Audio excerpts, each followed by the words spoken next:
So this is absolute freefall.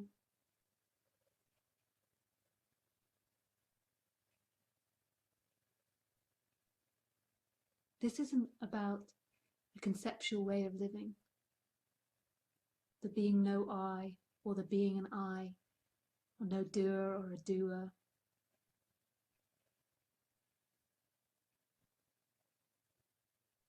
Investigating the self, or being with the pain, or not being with the pain.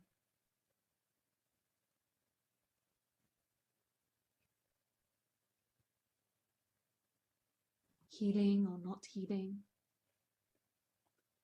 Different teachers, what different teachers say. Different concepts. This is about none of them. About holding to none of them. It's about just this. Just absolute freefall. The absolute unknown of this.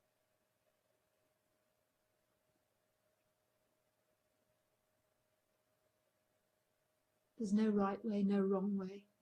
No correct teachings, no incorrect teachings.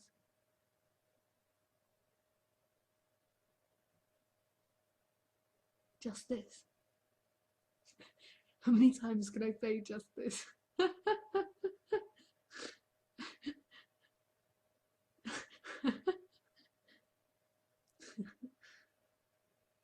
I'm trying to stroke my dog at the same time because he keeps falling asleep and snoring. And he's a really loud snorer. So I'm trying to keep him awake.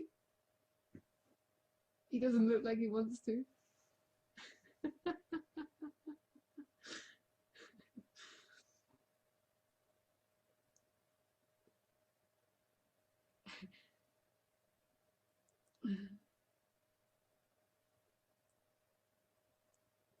But thinking isn't wrong. Thinking isn't right. It's what it is. And this world works in apparent cause and effect. So I go to the fridge and the thought comes up, shall I have orange juice or apple juice? I think I'll have apple juice.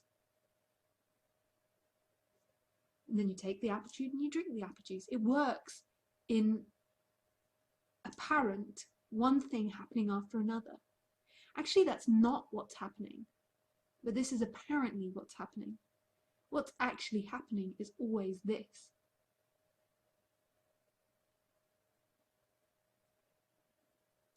But however, in the mechanism of Lisa, in the mechanism of a human, we have thinking, apparent choosing, memory, thoughts, which aren't ours, not something we're doing. They're just what appears.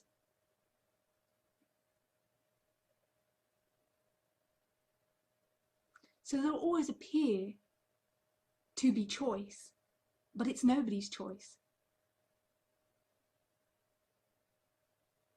I've been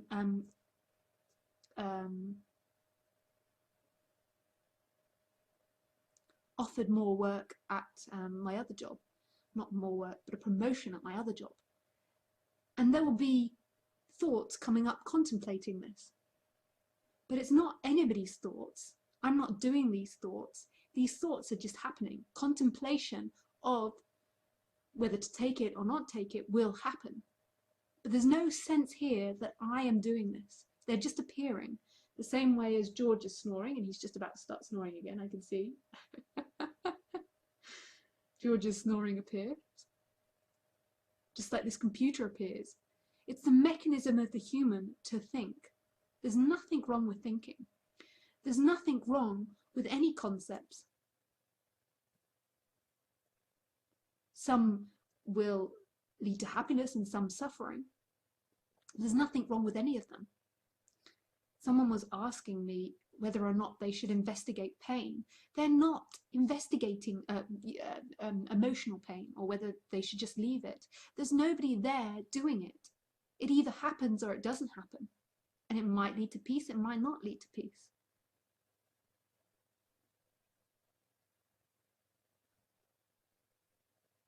And there might be 20 years of apparent meditation in a monastery, and then one morning an awakening.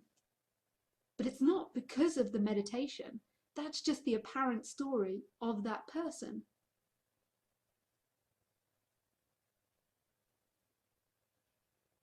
So it's not give up all practices. You can't give up all practices.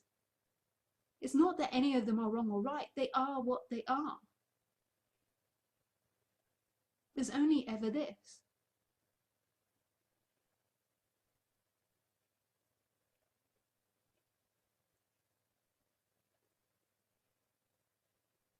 Investigating emotional suffering or not investigating emotional suffering will happen.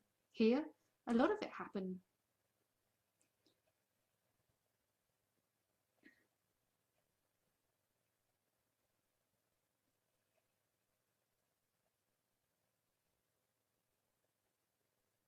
And it might be at the end of the story it leads to peace or doesn't. But it's nothing to do with the actions. This is just the way this world works. So for example, if you take a bird, in order for a bird to survive, the bird needs to eat,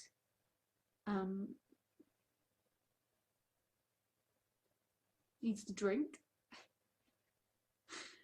needs to reproduce if birds are going to carry on. So all these actions happen. Where was I going with this?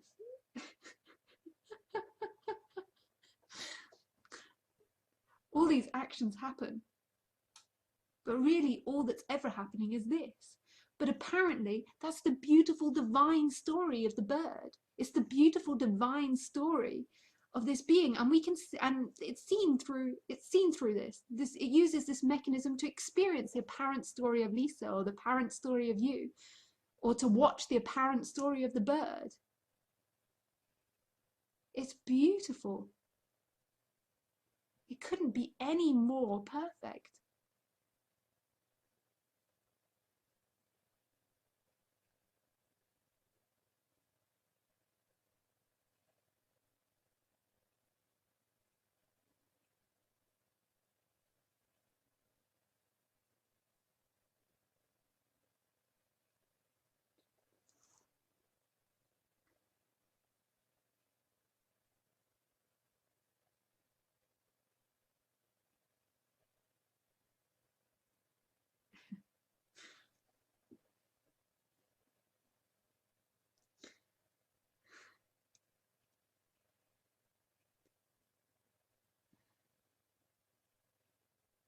He looks so very cute.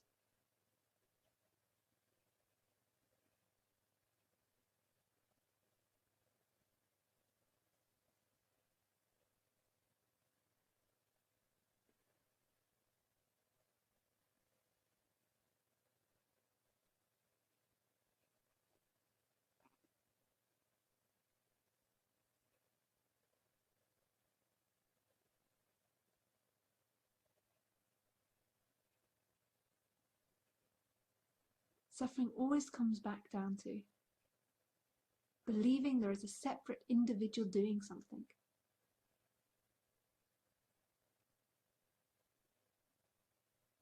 And it's not anybody believing. It's just the belief is put in place to create a certain story, to create a certain dynamic.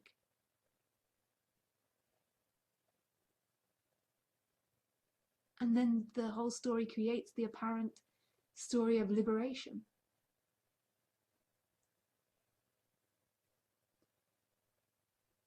So this being says these words, somebody else listens, and apparently maybe they have some spiritual awakening or something, but it's nothing to do with this and them.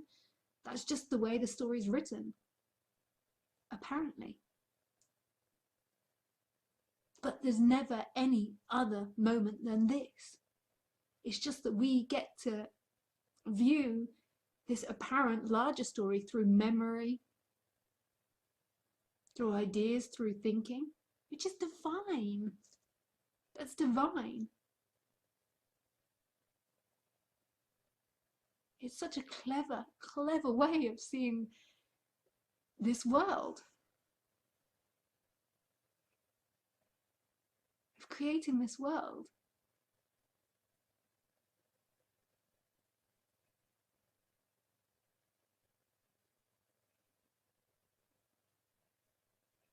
to create an instrument which can apparently see time and space.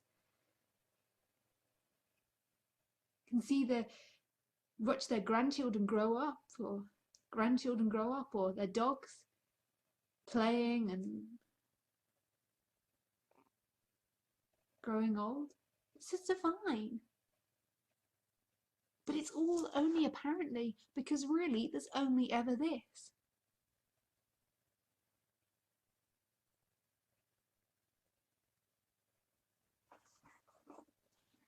We're like a film.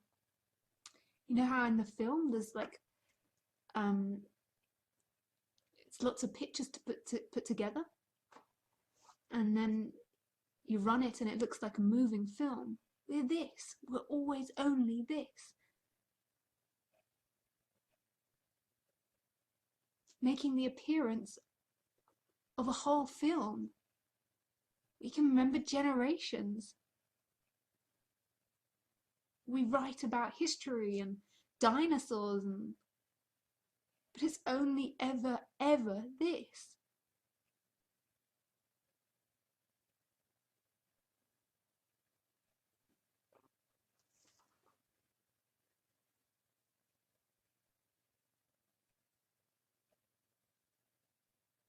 Oh, I'm at 11 minutes 50 already.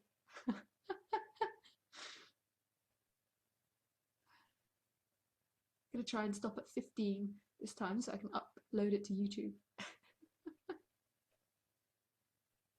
I'm going to get another burst and go over again.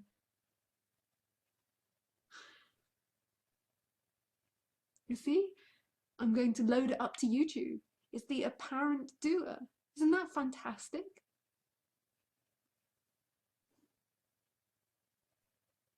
And you can only ever speak from the apparent doership. I'm going to load up these videos. You can't speak impersonally. It would be impossible. Some people try it for a time. But it's not mine. It's not anybody's. It's just happening.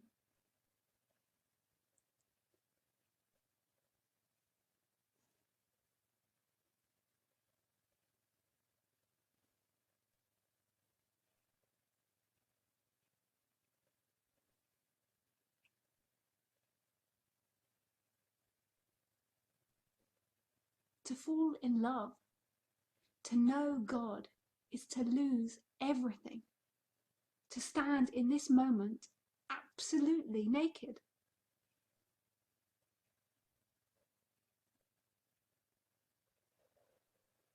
Reminds me of a quote.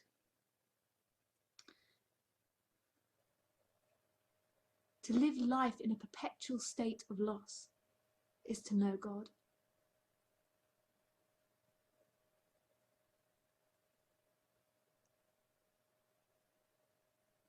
You could then add on to that to be God, but to be love, or to be this. Nothing to hold on to.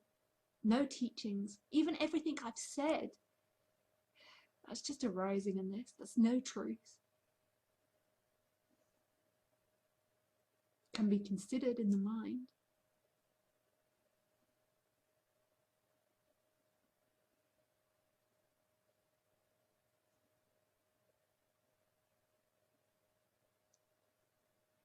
Okay, I'm coming up to 15. I'm gonna stop.